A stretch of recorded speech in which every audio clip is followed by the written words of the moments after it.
মালটা সাজা রাখি কি হালায় ওরা টেকার বান্ডিল না যাই তো টেকার বান্ডিলটা কে হালাত হয়ে গেল সবাই তো ব্যস্ত আছে যাই টেকার হাতে লিয়া দেখি কার টেকাটা কে হালাত হয়ে গেল দেই তো আরে কেউই তো নেই যাই মহাজনের কাছে যায় টেকা গেলা জমা দেয় মহাজন মহাজন কে জানি এই টেকার বান্ডিল হালাত হয়ে গেছে দোকানে এই যে মহাজন টেকার বান্ডিল আচ্ছা ঠিক আছে, কত টাকা হেনে তুমি গুনছো? না আচ্ছা তাহলে তুমি যাও, আমি দেখতাছি। আচ্ছা আচ্ছা মহাজন আচ্ছা হ্যালো ভাই, আমি ভুলে 50,000 টাকার বান্ডিল আপনার দোকানে মনে হয় ফালাই থুয়েছি ভাই, একটু দেখবেন ভাই। হ্যাঁ ভাই, আপনার টাকা পাওয়া গেছে, আপনি দোকানে কি কইতাছেন ভাই, টাকা আপনার দোকানে পড়ছে? আচ্ছা ভাই আইতাছি। সম্রাট ভাই দেখেন তো এই টাকাটা ঠিক আছে কিনা, এনে 50,000 টাকা আছে বলে। আচ্ছা ভাই ঠিক আছে, আমি টাকাটা গয়না দেখতাছি। ভাই পার্টিগুলোর টাকা 50,000, কিন্তু এখানে তো টাকা 30,000। আচ্ছা ঠিক আছে ভাই, আমি কর্মচারীরা ডাক দিয়া জিজ্ঞাইতেছি ব্যাপারটা। জাভেদ, যেই টাকাটা তুমি পাইছো এই টাকাটা হলো আমাদের পার্টির টাকা, আর এখানে 50,000 টাকার বান্ডিল ছিল, কিন্তু তুমি টাকা জমা দিছো 30,000, আর 20,000 টাকা কো যাবেদ? মহাজন এগুলো আপনি কি করেন? আমি যেভাবে টাকাটা পাইছি এইভাবে আপনারা আমি দিছি। তুমি জানো না মানে? তুমি তো এই টাকাটা পাই আমার হাতে দিছো। তবে এদিকে কত আছে সেটা তো আমি জানি না। সত্য করে কও, এখান থেকে 20,000 টাকা তুমি কি করছো?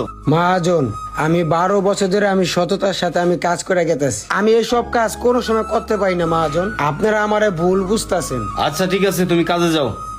বড় ভাই টাকা তো বান্ডিলে 30,000, এখন কি করুম?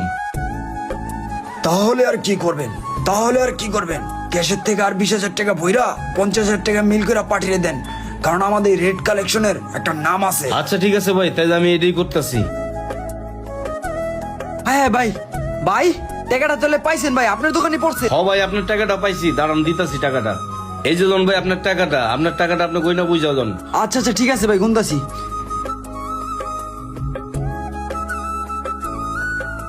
ভাই এইখানে দি পুরো 50,000 টাকা। কে ভাই, আপনি না পুরো 50,000 টাকার বান্ডিল ফলাতে হয়ে গেছেন? কেন ভাই, এনে কি পুরো 50,000 টাকা ছিল না? আসলে ভাই আমার একটা ভুল হইছে, এত ব্যস্ততার মাঝে 30,000 এর জায়গায় 50,000 বইলা ফেলাইছি। আসলে হইছে কি ভাই, টাকা ছিল আমার কাছে 50,000ই, কিন্তু আরো 20,000 টাকার আমি আরেক জায়গায় মাল কিনা ফেলাইছি, আর আমার কাছে থাকবো 30,000, আর আমি মনে করছিলাম 50,000 টাকাই হারাই গেছে।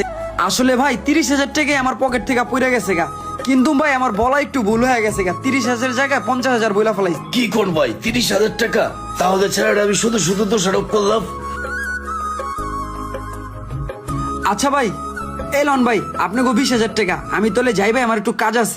আসলে বড় ভাই ভুলটা আমারই হয়েছে, এই ছেলেটার সাথে এরকম করাটা আমার ঠিক হয় নাই। ছেলেটা আজকে 12 বছর ধরে আমাদের এখানে কাজ করে, আর আমি না বুঝে কত কিছু কয়ে হাইলাম ওরে। মহাজন আমি আর চাকরি করুম না। ভাই জাবেদ, তুমি আমার উপরে রাগ করো না, আসলে অন্যায়টা আমারই হয়েছে। আমি না বুঝা তোমার উপরে মিথ্যা অপবাদটা দিছি। তুমি ভাই চাকরির থেকে বরখাস্ত নিও না, তুমি ভাই চাকরিটা করো। না মহাজন, যেদিকে আমার উপরে কোনো বিশ্বাস নেই সেদিকে আমি চাকরি করুম না। আসসালামু আলাইকুম মহাজন। ও জাবেদ খাড়াও ভাই, তুমি আমার এখানে 12 বছর ধরে চাকরি করো, তুমি এইভাবে চলে যেতে পারো না। এমন ছোটখাটো ভুল বুঝাবুঝির কারণে অনেক মহাজন আর কর্মচারীর মধ্যে সম্পর্কগুলো নষ্ট হয়ে যাচ্ছে। আসলে আমরা কারো উপরে দোষারোপ করার আগে তার দোষটা সঠিকভাবে দেখে নেই না, আর এইটাই হচ্ছে আমাদের সবচেয়ে বড় ভুল। তাই অবশ্যই যে কোনো সিদ্ধান্ত নেওয়ার আগে বুঝে শুনে অবশ্যই সিদ্ধান্ত নেবেন।